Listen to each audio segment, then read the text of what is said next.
How to get eFootball points. Hi everyone, welcome back to the channel App Guide. So in today's video we are going to be learning how we can get eFootball points, so make sure to watch the video till the end. Now if I want to show you what points are, then first of all I'll just come to extras or the shop icon here. I'm going to go to eFootball points here. Once I go to eFootball points, here you can see I have got over 18,000 eFootball points, which is different from the coins and ZP. What you can do with eFootball points is you can choose to buy some players that are available. You can come back and then you can also choose to buy some kits that are also available. And again, if you want to come back, you can buy some contract tickets and so on. Now keep in mind that there isn't a specific way to get an eFootball point, but there are basically some of the events. What you need to do is when you go to match and then when you go to events, you'll be able to see the rewards of each of these events.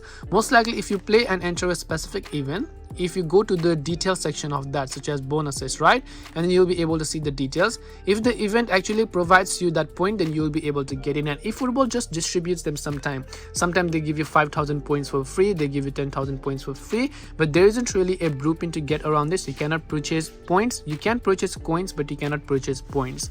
So hope this video helped you guys to understand. If you have any questions, feel free to leave them down. Thank you for watching and see you in the next video.